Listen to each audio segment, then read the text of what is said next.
What's the difference between a traditional facelift and a deep plane facelift that you're known for? Well, I think the big thing is that it's a natural look with a deep plane facelift.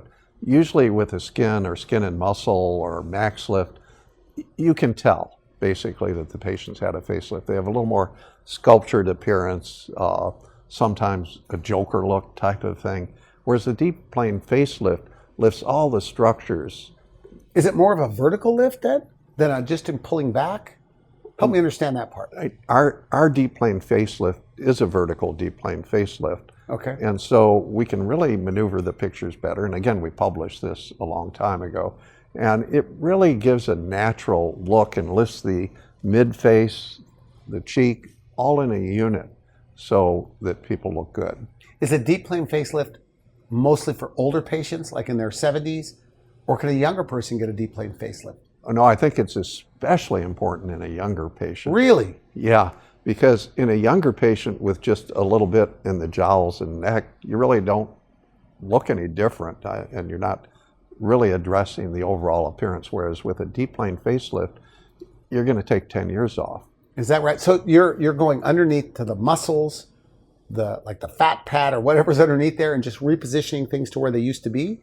Is that what's going on with this deep plane? We just had a lady who had a very nice facelift, but she noticed that she still had a neck, still had cheeks that have fallen, and felt like she had a facelift look. So what we did was we went in this case it was a max lift, and we repaired that, and very happy. So really the deep plane facelift gives you that natural appearance that doesn't look done and makes you look 10 years younger. What's the misconception about it? Is it because it seems like more invasive and it seems bigger downtime and a very aggressive procedure? Clear that up for me. Okay, well that's related to the skill of the surgeon. Okay. Yeah, if you're used to being in there, it really is no more dangerous or no more difficult. But for the newer surgeon or the person who's not trained, you're around structures that you need to avoid. Like nerves and things like that? Yeah, but when we start out working to put nerves back together, we know where they are, so we're not going to cut them or So cause the deep injury. plane facelift could have the same downtime as a regular Pretty facelift? much does, yeah. Again, skill of the surgeon, wherever they are, is what's important. You need a person who is experienced in what they're doing, just like any other type of occupation, and has the judgment to make it look good. And you have to have good results, too.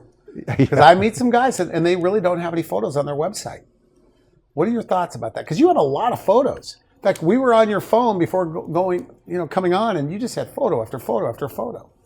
Well, I think that's what's important, and obviously it's not my first rodeo. Okay. So really, it helps to have the experience because you'll get into situations where you've already been and have learned how to correct and make look good. So I think experience counts. There's intelligence is no substitute for experience, as the saying goes. So that really helps, and also newer technology helps as well. So the bottom line is you can get somebody out with a deep plane facelift in about the same time as any other facelift.